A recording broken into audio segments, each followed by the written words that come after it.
Salam. Another edition of Garden Shed Mosque. In my last episode, I mentioned I was reading a number of books, and one of them is Salman Rushdie's The Satanic Verses. Now, this book has always been throughout my life. It's been a well-known, prominent thing. I've never really took an interest in it because it looked a bit thick, and it was all about Islam and religion and stuff like that. And at a time, obviously, I had no interest in it, and probably whatever I had is images and thoughts of, it's probably rubbish or whatever.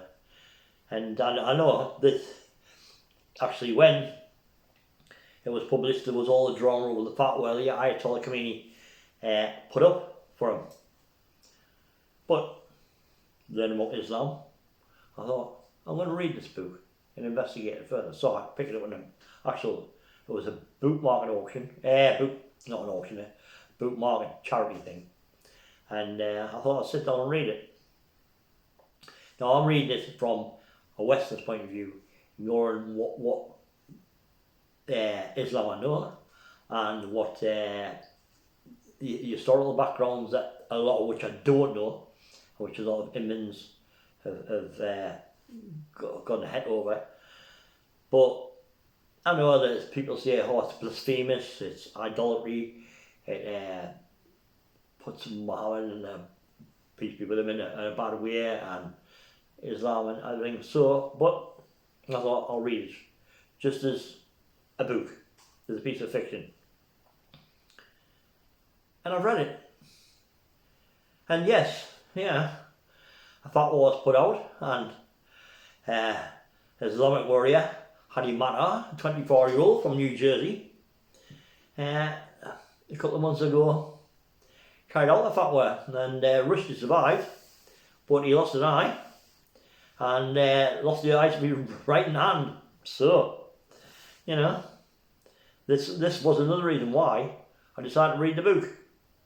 And also, the Japanese translator, The Satanic Verses, was killed in 1991 by an unknown person. The translator was Hitoshi Iragashi, and a few others have been threatened in the past. So I decided to read it and see what it was like. And there's a number of religions in it, not just Islam, and Hinduism, Buddhism, a little bit of Christianity. But I think it's more like, it is quite entertaining actually. It's quite funny in places, and it is a fantasy. Funnily enough, I do believe it actually promotes Islam. It shows good and evil. It also shows piety and faith.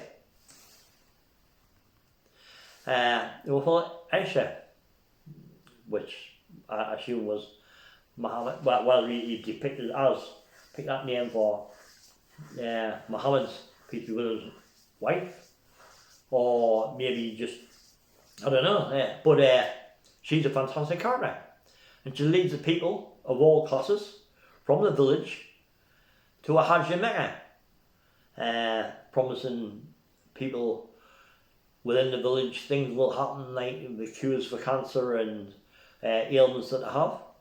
And it mentions a number of things in it when it travels, when the water opens for them. It's like just an Exodus, which is mentioned in the Quran as well. It's like the way it's being written. I mean, it's like covered in butterflies. Actually, it was really good with special effects as a film, but I don't think anyone would ever dare make it into a film. But all the cancer ailments will be cured for those who seek the Hajj. And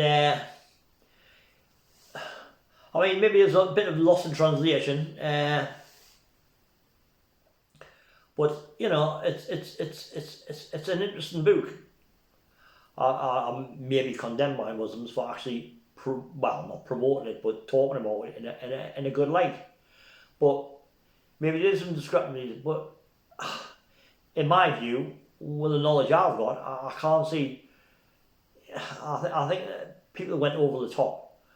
I think people who haven't read the book, you know, and well, as I say, the fact was still on, I suppose, but for you know, Salman Rushdie, but I enjoyed that book, and you know, it made me think about Islam in a different way.